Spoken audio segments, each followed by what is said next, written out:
Hi guys, welcome back to my channel. Thank you for all the continued support that I keep getting. If you're new to this channel, please do consider subscribing and liking, because I do try and put out as much helpful content with my project Land Rover Discovery 3 as I possibly can. Today's video is going to be changing my expansion tank for my coolant, giving the coolant system a quick flush, and then retopping the levels up.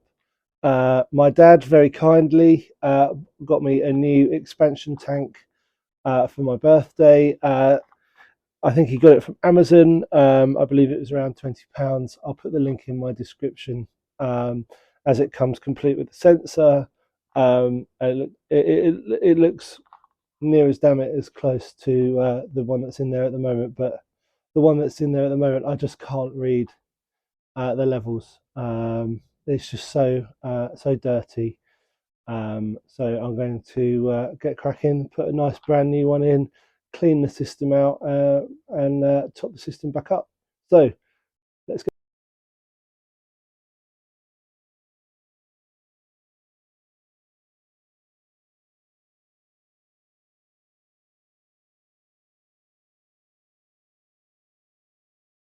Right, so here we are. I've got the car up on its ramps. What I'm going to do first is I'm going to put my big plastic container underneath the car to catch the coolant when I drop it out, so I can get rid of it responsibly. And then while the coolant's dripping, I'm going to take the passenger side headlight out and the grill off, so that I can have a little bit more access into that side where the coolant housing is. Right.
Right, so you can obviously see there's a bit of a struggle going on here getting the bottom cooling pipe off.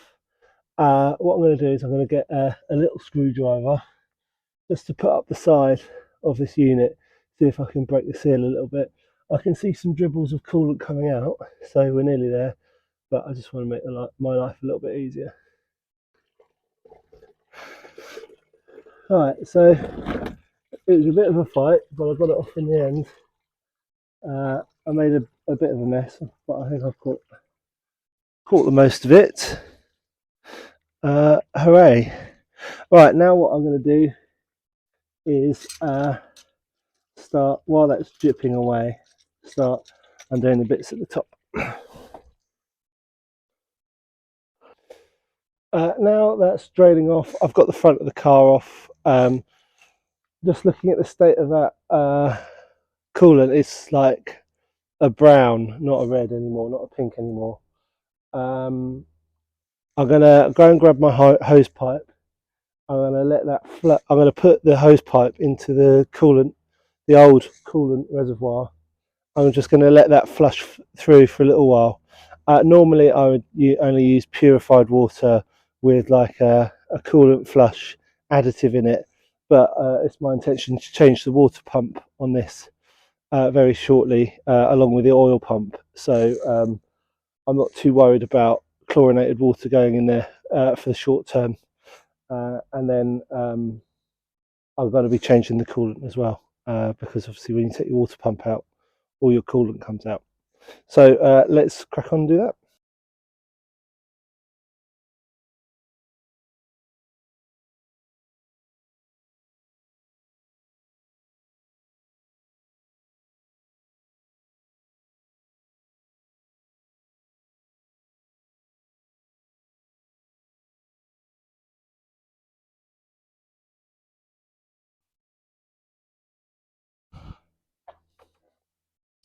Right, so here we are at the coolant housing. As you can see, mine was really badly stained. It is in need of a replace. That's why I wanted to rinse the system out as much as I could, so that we could get it as clean as possible. So uh, these are the two bolts you need to undo to get the coolant box off, and then it clips in up here behind. The sensor is down here, and then you've got attached to the coolant housing your washer fluid and your power steering fluid, which you're going to need to detach. They just simply pull off. So I'll get those out of the way, and then we'll get onto the bolts.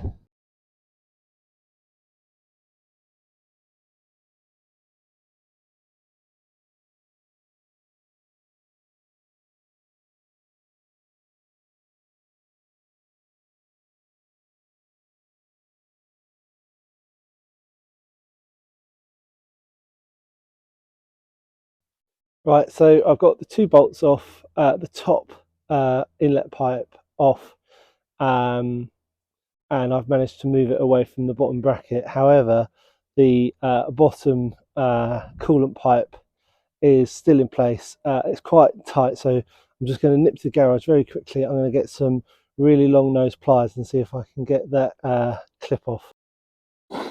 Right, so I've managed to get let's zoom it. Managed to get that bottom pipe off. That's where it came off. I suspect that this is the original one, so it was pretty well sort of welded on there with heat and time. So I just ended up getting a really big screwdriver down from the top, and then I just pushed it off with a bit of wiggling, a bit of swearing. It came off in the end. Next is to get the sensor off at the bottom. Oh, I don't know if you can see, there's a little pin, so that pin comes out, and then the sensor will release, and we can get the new one in. Right, right. So here it is. I think it's very safe to say that has had a good life. It's time to be retired. Right, let's get the new one in. Right, so here we are. I've got the new one in. I'm going to start off by connecting the sensor. Then I'm going to connect the bottom hose. Then I'm going to get it in place, put the bolts on, top hose, and then I'll open the wheat vents up and start filling. Obviously, I'll put the pipe in down there on, open the wheat vents and start filling it up. So here we are, the tank's all in, it's on the clip down here, the location pin's in the bottom, the sensor clip is in. I had a real fight with the bottom outlet pipe for the coolant. It's just really fiddly. If you don't have a pair of hose clamp clips that hold the clamp open, it's just a bit of a fight, and obviously everything's a bit wet and slippery.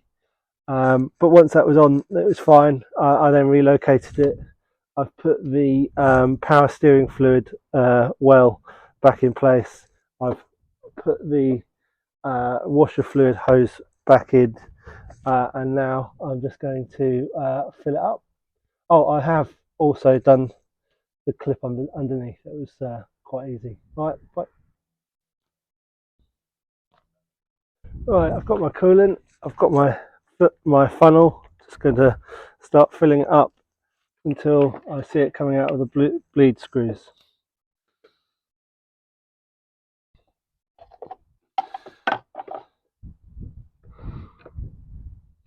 Oops. There's my big screwdriver gone. There it is.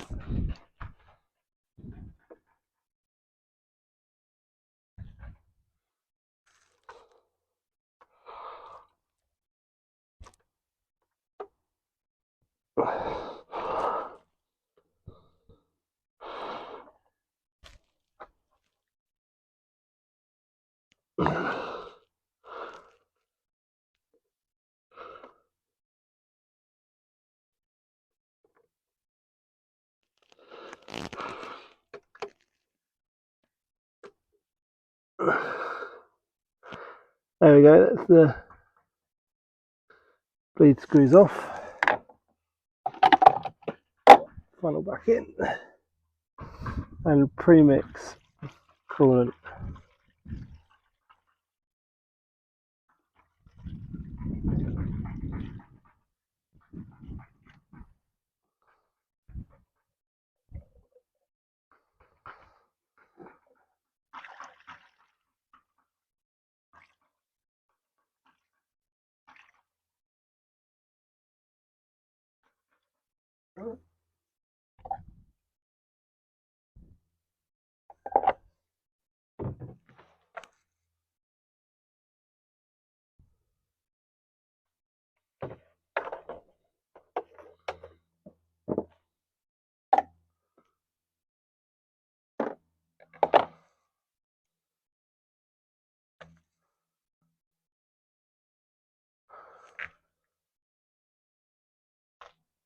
Right, now what I'm going to do is I'm going to run the car. You rev it to 3000 RPM for 1 minute, and then you let it idle for a further 5 until the car's at full temperature. Remembering to run all of your heater as well, so you get the best out of the cooling system. You get it working as fast as possible. Right, so I've bled the coolant to the top of the engine. It's cycling around now. I'm just going to leave it running on tick over until I get to full temperature. But at the moment, everything looks great.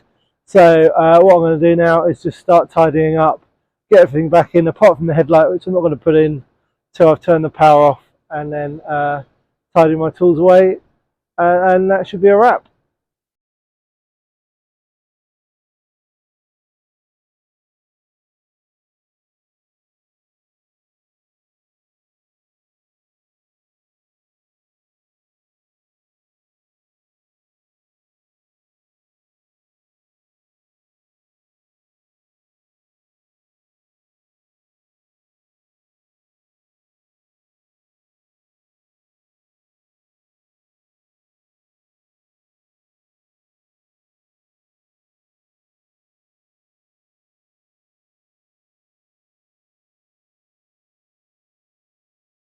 Guys, that's the end of the video. Thank you very much for watching. I do appreciate the time you take to watch my videos. Please do like and subscribe if you haven't already. I will put the link to the expansion tank that I bought, well, my dad bought for me on Amazon. Thank you again for my lovely birthday present, Dad.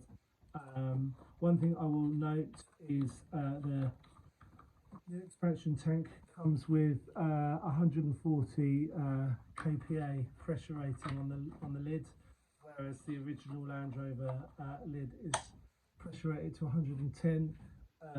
So I've put the old lid on the new tank because I don't want it to go over pressure and blow something up. So that's what I've done. Like I said, if you do a comment on this video, I will reply to it. If you enjoyed the video, write a comment anyway, and I'll say thank you.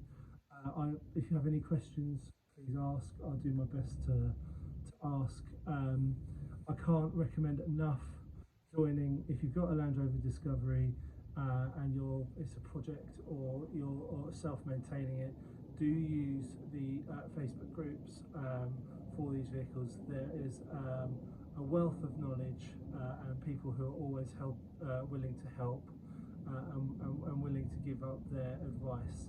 So do try that. The next video hopefully will be to do the gearbox. The kit arrived from JGS 4x4 yesterday, so when I've got time I'll be doing that. But again, thanks again for all your support, and I'll see you on the next one.